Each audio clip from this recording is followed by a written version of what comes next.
Bonjour à tous. Voilà la correction du travail de technologie, des calculs professionnels relatifs à la commande d'un client.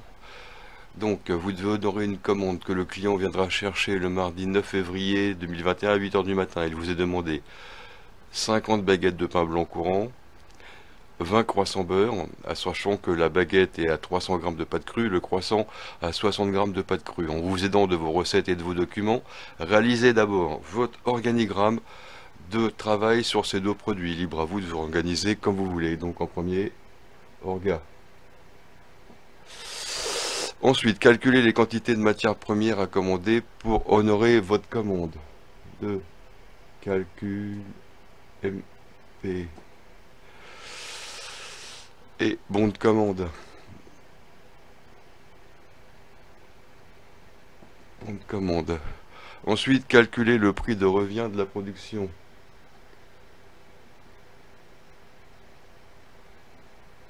Prix de revient de la production.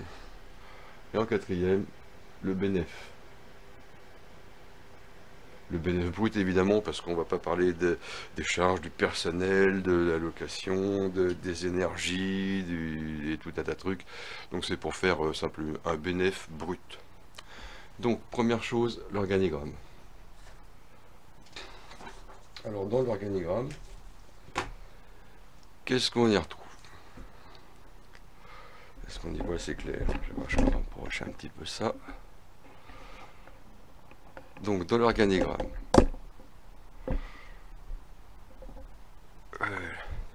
donc organigramme, le P ça sera pour pétrissage, les M pour manipulation, les C pour les cuissons, et puis après éventuellement si vous voulez un D pour détaillage, F façonnage, R réfrigération, etc. etc. ou toute autre lettre ou chiffre ou tout ce que vous voulez qui pourra être plus facilement compréhensible. En ce cas-là, évidemment, on rajoutera, si vous voulez, pour mettre par exemple tourage du croissant, TC égale tourage du croissant, ça on peut faire tout un tas de trucs comme on en a envie. Vous aviez le choix à faire ça sur un jour, donc le jour J, le mardi 9, ou prévoir à l'avance, la veille, pour fabriquer des choses. On peut très bien fabriquer tout ça la veille et ne juste simplement cuire le jour J pour respecter la commande et que le client ait ses produits à 8 heures du matin. Disons que personnellement, voilà, je préférais préparer la pâte à croissant la veille et m'occuper du pain le lendemain. Donc pour ce qui est de la pâte à croissant, je pourrais m'y prendre par exemple la veille, donc le jour de la veille, et préparer par exemple ma pâte à croissant à midi 1 heure, de façon à ce qu'elle puisse bien poser et fermenter et se refroidir au frigo pour pouvoir la travailler le lendemain. Donc je vais par exemple fabriquer ma pâte à 13h30. Donc là on a heure réelle, pain, viennoiserie. Hein, les heures ici elles ne sont pas marquées. Alors que pour le jour J, j'ai marqué les heures de 0 heure, de 15 en 15 minutes, jusqu'à 8h00, heure de la commande du client. Donc je vais fabriquer ma détrempe à croissant, je vais pétrir ma détrempe à croissant à, par exemple, aller à 13h la veille. Donc je marque ici 13h00. Et je vais pétrir ma viennoiserie. Donc je pétris ma viennoiserie, hein, alors je peux inscrire toutes les... Ici je peux mettre 13h15, là 13h30, 13h45, 14h, et voilà, et ainsi de suite, si besoin est, pour plus de visibilité. Pardon. Donc là ici je pétris. J'arrête mon pétrissage et je vais laisser un petit peu de pointage, tiens pourquoi pas, et donc j'ai un P qui est marqué quelque part ou pas, ou fermentation, voilà, ici F, pourquoi pas, un peu de fermentation dehors. Ensuite je vais la réfrigérer, donc j'ai mon R pour réfrigérer ici, et voilà, donc j'ai pétri ma pâte à 13h, je la laisse en fermentation pendant une demi-heure dehors, qu'elle commence un petit peu à se réveiller, que les levures travaillent. Ensuite je vais la réfrigérer. Voilà. Et je pourrais même ajouter des petites choses ici, vers 14h, 15h, donc je continue. Là j'étais 14h, 14h15, 14h30, 14h45, 15h.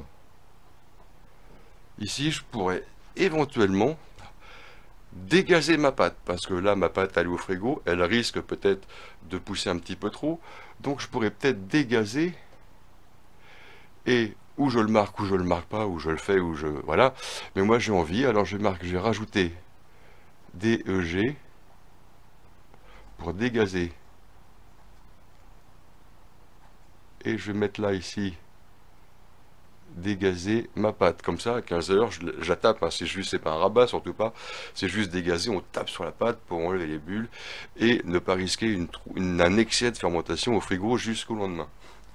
Ensuite, pour le lendemain, donc je vais fabriquer mon pain et je vais tourer et façonner mes viennoiseries. Donc le client il a besoin d'avoir les produits à 8h, donc le 8 c'est là. Je peux commencer à l'envers à partir de l'heure où le client va venir chercher ses produits et écrire mon organigramme à l'envers. C'est-à-dire que mon client il vient chercher ici ses produits à 8h, donc voilà, à 8h il se passe pour rien, je le sers. Mais par contre, au niveau du pain, je peux très bien prévoir 1 heure à l'avance, 3/4 d'heure, 1 heure à l'avance, la cuisson. Voilà. Donc je vais prendre mon petit carnet de boulangerie. Hop, pain courant, pain courant. Donc l'organigramme qui est là, cuisson, cuisson. Avant cuisson, j'ai 1, 2, 3, 4, 5, 6, 7, 8. Donc j'ai 2 heures. 1, 2, 3, 4, 5, 6, 8. Donc là, j'ai le façonnage qui sera à 4h45. Là, je vais avoir le détaillage éventuellement, pourquoi pas. Évidemment, la détente qui va se situer au milieu. Le détaillage. Et 1, 2, 3, le pétrissage ici. Donc je vais pétrir mon pain blanc à 3h du matin. Je vais le laisser pointer 3 petits quarts d'heure. Détente, division, détente, façonnage. Un bon après parce que c'est du pain blanc. Et la cuisson.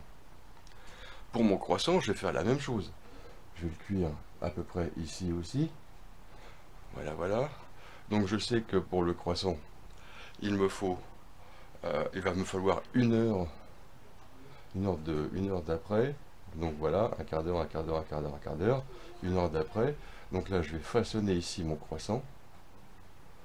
Là, par exemple, je vais tourer le croissant. Ma petite période de repos et de détente ici. Tourage de croissant. Comme ma pâte est faite déjà, je sors ma pâte du frigo à 5h15. Je la tourne, je la façonne et je cuis.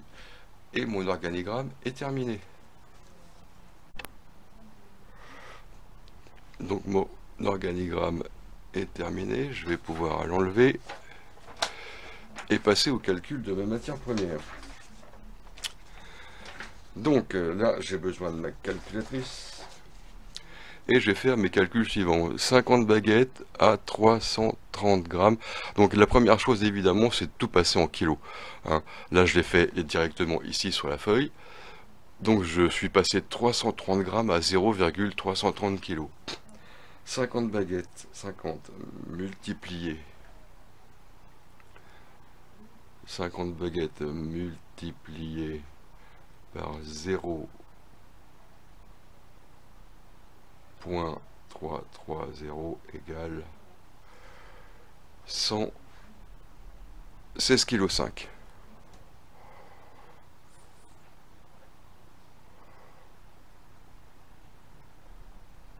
16 kg 50 de pâtes. Il me faut mes 20 croissants. 20 croissants multipliés par 0,06 égale, pour faire mes 20 croissants, j'ai besoin de 1 kg de pâtes. Voilà, voilà. Donc, maintenant, il va falloir que je fasse mon coefficient. Pour faire mon coefficient, j'ai besoin de savoir, pour mes recettes de base, la recette du pain, la recette de la viennoiserie, j'ai besoin de savoir le total de chaque recette. Pour le pain blanc, c'est facile, 1,6 kg, 1,610 kg, 1,620 kg, 1,635 kg.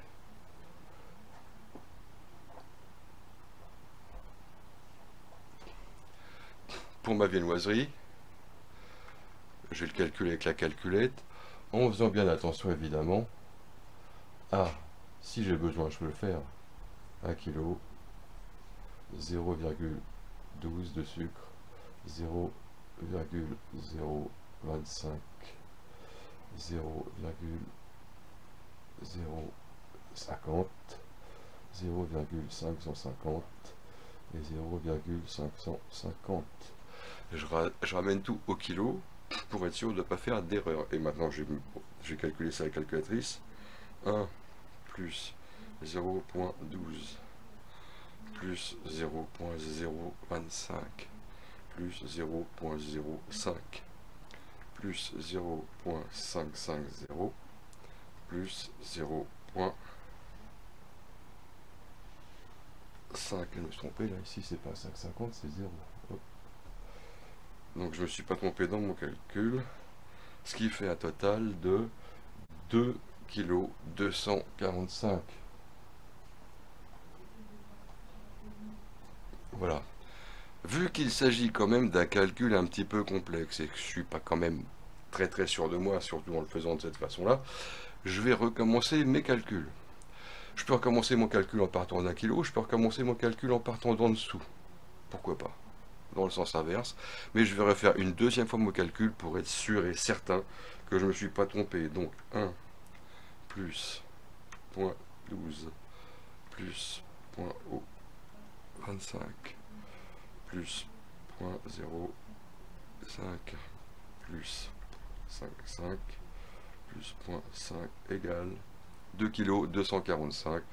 Le compte est bon. Voilà. Donc, je sais qu'une recette de base, c'est par exemple pour le pain. Maintenant, je vais faire mon coefficient.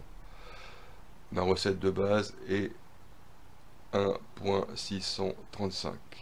Ma recette sur 1 kg me donne 1,635 kg de pâte.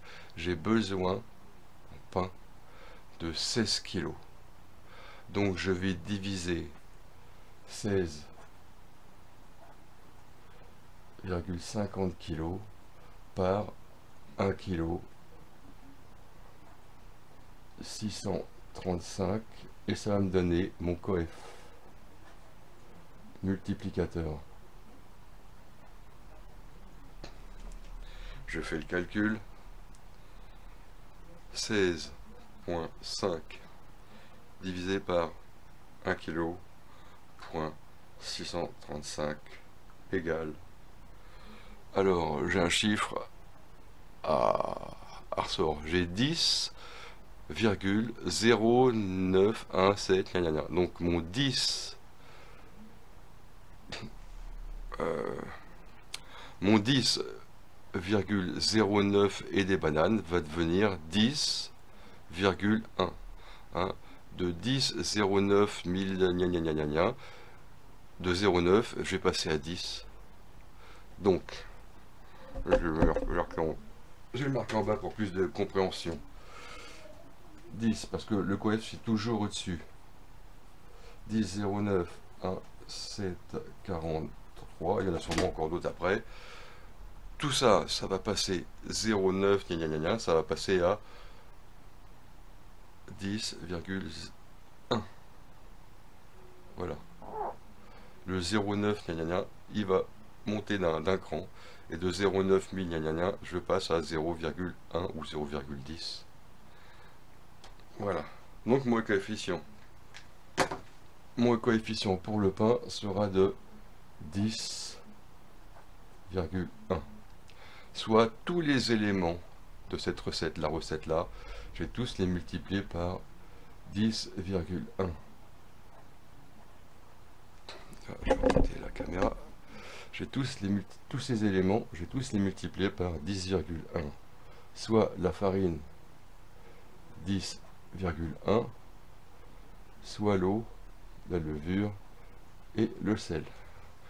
Point 6 multiplié par 10,1 égale 0,6 par 10,1 égale 6 litres 0,6. Je vais rentrer ici pour pas me tromper. Mes 10 grammes de levure multiplié par le coefficient, soit 10,1. Ça me fait, attention, 10 grammes c'est en grammes. Il me faut des kilos. 0,01 multiplié par 10,1 égale 0,101 grammes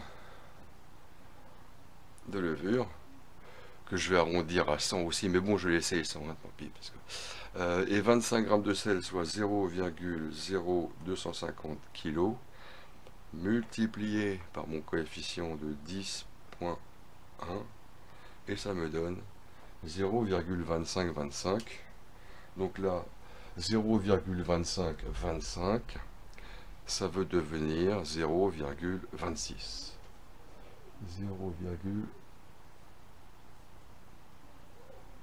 0,26. Voilà, 0,2525. Je vais rajouter 2 grammes, ce qui n'a pas changé grand chose à ma recette, pour avoir le compte-rond. Donc là, j'ai le total des ingrédients nécessaires pour honorer la commande de mon client. Je peux refaire le calcul pour être sûr que je ne me trompe pas en additionnant 10,1 plus 6,06 plus 0,101 plus 0,26. Je dois tomber sur ce chiffre-là, un tout petit peu au-dessus, vu que j'ai arrondi par-ci par-là. Mais bon, je vois déjà 10 kg, 6 kg, ça me fait déjà 16 kg. Et là, mes 101, le 35, là j'ai un tout petit peu au-dessus, ce qui est logique. Maintenant, pour ma recette de viennoiserie. La recette totale sur 1 kg me donne un poids de 2 kg 450. J'ai besoin, pour faire 20 croissants, de 1,2 kg de pâte. Et on voit déjà que bah là, j'en ai quand même beaucoup plus.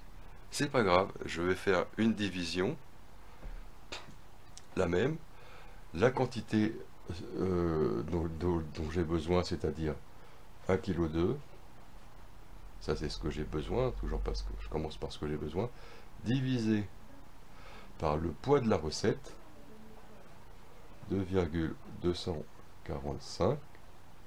Là, je vais prendre ma calculatrice et j'écris donc 1,2 divisé par 2,245 égale, donc j'ai un coef, donc ça va me donner mon coef de 0,5345,2, etc., etc. Ce coefficient, je vais évidemment l'arrondir toujours un tout petit peu au-dessus, ce qui fait que là, ça va me passer à 0,54. Je vais passer par ici.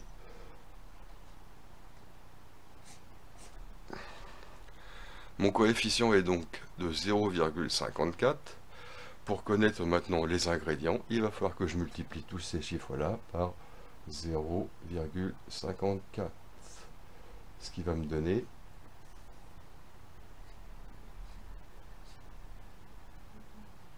voilà. Donc, ma farine, 1 kg multiplié par 0,54, et ben ça me fait 0,54 de toute manière. Un petit trait. Voilà. 0,54. 0,12 multiplié par 0,54. 0,12 multiplié par 0,54. Et il me faut... Alors là, il va falloir arrondir pas mal, parce que là, je suis à 0, je sais pas, est-ce qu'on voit la tête, est-ce qu'on voit à l'écran 0,0648 qui vont me devenir 0,65. 0,065. Donc il faut 65 grammes de sucre. Et je continue. 0,000 25 multiplié par mon coef de 0,54 égale, il va me falloir 13 grammes,5 de sel. Bon, on va réduire un petit peu le sel, on va... Oh, je l'ai arrondi au-dessus, allez, 0,135, ça fait 0,014. Voilà. Il me faut donc 14 grammes de sel. Pour la levure, 0,05 multiplié par mon coef 0,54, soit 0,027. Là, ça peut aller. 0,027 grammes de levure.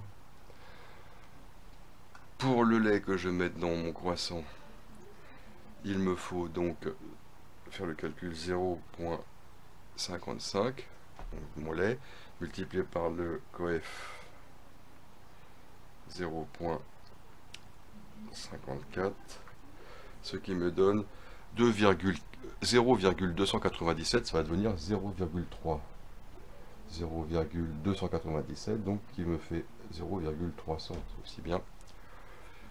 Et pour ce qui est des matières grasses, 0,500 multiplié par mon coef 0,54 égale 0,270 de matière grasse. Voilà, là j'ai la recette. C'est bon, maintenant avec ça, je vais pouvoir remplir le bon de commande et faire les calculs sur la page suivante.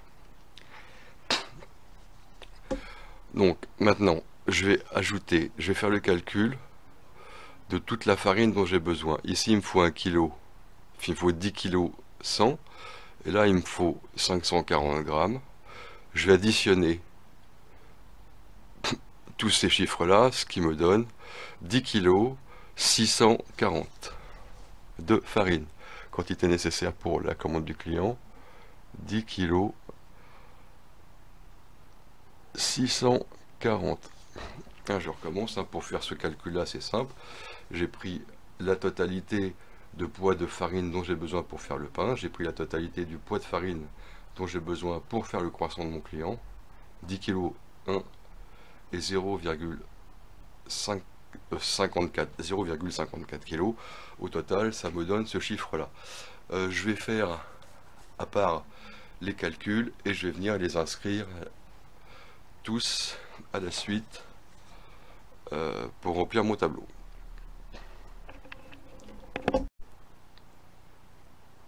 Donc voilà, j'ai fait les calculs. Alors, il me faut donc 10 kg 64 de farine. Il me faut 274 grammes de sel. 0,274 kg. Ensuite, il me faut 65 grammes, 0,065 grammes. Enfin 0,065 kg. En levure, il me faut 128 grammes, donc 0,128 kg. En lait, il me faut 0,3 litres, 0,3 litres, 0,3 kg, c'est égal.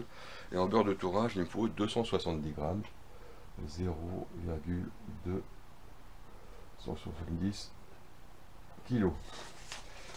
Voilà, là maintenant, j'ai les quantités de matières premières, pile poil, pour respecter la commande de mon client. Maintenant, au niveau de la commande des matières premières que j'ai commandé au fournisseur, vous doutez bien que le fournisseur, il ne va pas me livrer 10 kg 64 de farine. Non, c'est toujours un sac de 50 kg. Donc, pour avoir mes 10 kg 64 de farine, j'ai pas le choix, il faut que j'achète un sac de farine. Voilà, parce que c'est conditionné par 50 kg. Donc, j'ai commandé un sac. Il va m'en rester naturellement. Mais je ne peux pas faire autrement. Je suis obligé d'acheter 50 kg pour aller chercher les 10 kg 64 dedans. Évidemment, il me restera pour une autre commande ultérieure. Mais j'ai besoin malgré tout, pour mon bon de commande, de demander un sac au fournisseur. De même, le sel, il est conditionné au kilo. J'ai besoin que 274 grammes, mais comme il est conditionné au kilo, il faut que j'achète un sac un sac de sel. Le sucre en poudre, et bien même si j'ai besoin de 65 grammes, j'ai pas le choix que de commander un sac de sucre. Voilà, en admettant qu'il me restait vraiment plus rien en matière première. Voilà, voilà. J'ai besoin de 128 grammes de levure, c'est conditionné par pain de 500. Je vais devoir commander un pain de levure. Lait en briques de 1 litre, c'est vendu en briques de 1 litre. Il me faut seulement 300 grammes, et ben c'est pas grave, il me faut quand même une brique. Et là, pour cette commande-là, le beurre étant en plaque de 2 kg, je peux pas le commander en dessous de 2 kg, donc il va me falloir une plaque de beurre, et il me restera au frigo. Évidemment, je vais pas faire payer tout ça au client, le client payera juste ce qu'il faut sur la quantité qu'il a besoin, et j'aurai évidemment un excédent de stock, mais ça, c'est logique. Maintenant, on va faire le prix de revient des matières premières de la commande du client. Donc, à savoir que comme le client il a besoin de 10 kg 640 de farine, on va multiplier 10 kg 640 par 0,98, 1,1 €, là on est dans les prix évidemment, donc c'est en euros naturellement, 1,1 € multiplié par 200 grammes, et ainsi de suite. Donc je vais faire les calculs rapidement. 10,64.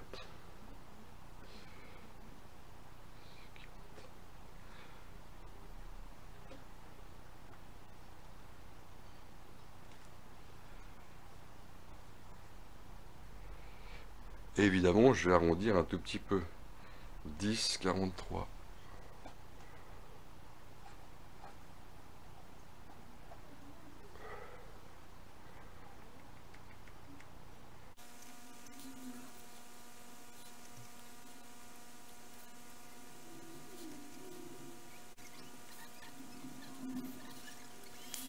Prix de revient de des matières premières du client, je vais faire l'addition de tous ces chiffres-là pour connaître le prix de revient de toutes les marchandises qui vont me servir pour respecter la commande du client. Donc 10,43 plus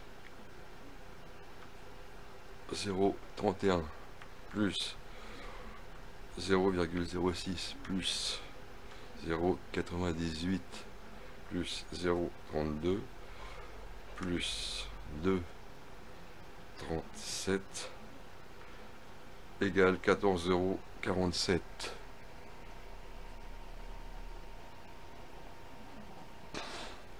Je vais refaire le calcul pour être certain de ne pas m'être trompé. 14,47. Le compte est bon. Donc, j'ai le prix de revient de ma production, 14,47 €.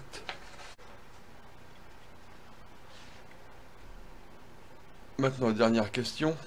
Quel est le bénéfice que je vais pouvoir tirer sur cette commande? Quel bénéfice brut, naturellement? La commande du client matière première va me coûter 14,47 €. Je vais lui revendre 50 baguettes à 1,10 € les 50 baguettes.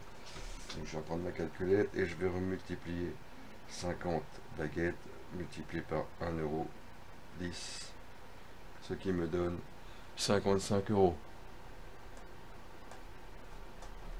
20 croissants multipliés par 1,20 €, 20 croissants multipliés par 1,20 €, ce qui me donne 24 €.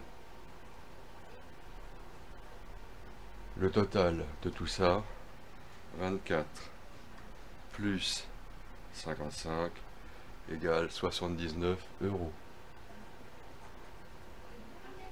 La commande du client m'a coûté 14,47 €.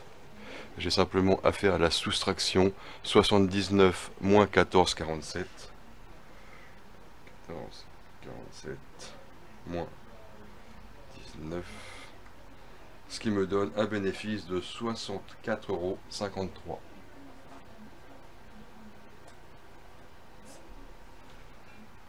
Et voilà. Donc ça, c'était le calcul pour...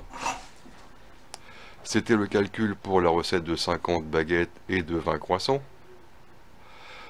Ceux qui avaient un calcul pour 100 baguettes, il y a simplement à doubler. 150 à tripler et 200 baguettes à multiplier par 4. Donc le bénéfice total, et c'est là-dessus que vous pouvez partir pour vérifier vos calculs, parce que si des calculs sont faux en amont, vous n'aurez pas ce chiffre-là. Ça, c'est pour 50 plus 20, voilà. Si vous aviez 100 plus 40, ça serait ça multiplié par 2. Si vous aviez 150 plus 60, ça serait ça multiplié par 3. Et 200 plus 80, ça serait ça multiplié par 4.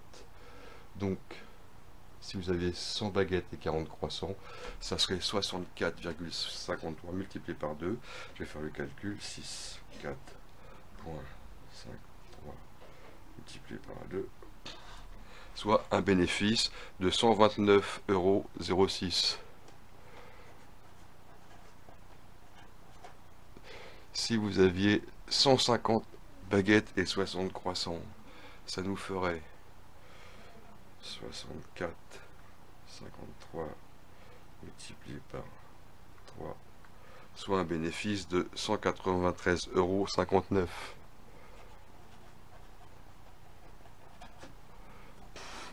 Et si vous aviez le 200 baguettes, le calcul de 200 baguettes et de 80 croissants, ça nous ferait 64,53 € multiplié par 4, soit un bénéfice de 258,12 €.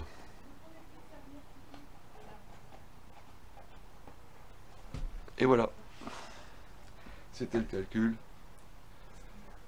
Donc je vais, maintenant que j'ai fait la correction et que j'ai fait moi-même le calcul, je vais pouvoir vérifier et corriger votre travail. En espérant que ça vous aura aidé et que vous aurez un petit peu compris. Surtout rappelez-vous que pour votre examen dans quelques temps, vous aurez besoin de savoir faire les coefficients, les calculs pour connaître les matières premières nécessaires pour effectuer une commande client, et vous aurez besoin de savoir rédiger un organigramme. Bon courage et à bientôt!